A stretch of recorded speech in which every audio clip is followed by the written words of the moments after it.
அதிகாலை 6 மணி அடர்ந்த காடாக கொல்லிமலை பனிமூட்டமாக அந்த சாலையில் பொருந்து வேகமாக வளைந்து வளைந்து சென்று கொண்டிருந்தது. அரப்பலேஸ்வரர் கோயிலுக்கு வந்தடைந்தோம். 18 சித்தர்களும் வழிபட்ட தலமாக அங்கே அமைந்த காட்சி. அனைத்து தெய்வங்களுக்கும் கோவில் உள்ளே இருந்தன. குறி சொல்லும் கல் வென்று உள்ளே இருக்கிறது. கோயிலுக்கு ஒரு நாளாவது வந்து போனால் அனைத்து நன்மைகளும் உண்டாகும் என்பது உறுதி. மீண்டும் மலைத்தொடரில் பொருந்து சென்று கொண்டிருந்தது. மூலிகை வனமாக அந்த மலை வாசனையாகவே இருந்தது.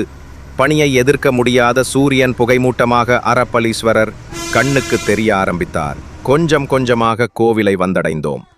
அரப்பலீஸ்வரர் 18 சித்தர்களும் மிகவும் வழிபட்ட ஸ்தலம் இது. அப்பர் பாடல் பாடிய தலம். அனைத்து ஆரோக்கியமும் நோயில்லா வாழ்வும் இங்கு வந்து போனால் கிடைக்கும் என்பது நிச்சயம். அரப்பலீஸ்வரர் அப்புறம் மாசி கருப்பண்ணசாமி ரெண்டும் இப்போ நம்ம பார்க்கணும். அது இல்லாத மேலே குகை இருக்குது, கோரக்கர் குகை இதெல்லாம் இருக்குது. மிளகு கொல்லிமலை மிளகு.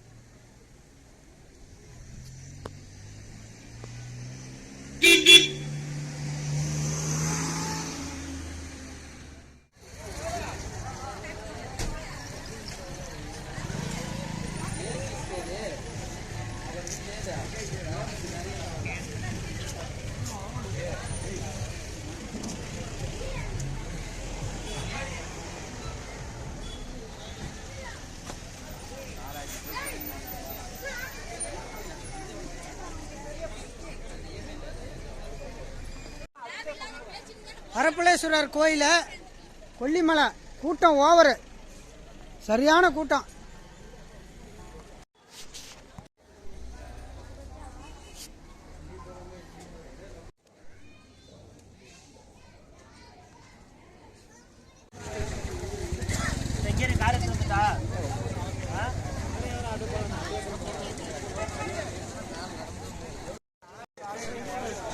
அரப்பலேஸ்வரர் கோயிலில் வந்து கூட்டம் ஓவராக இருக்கு.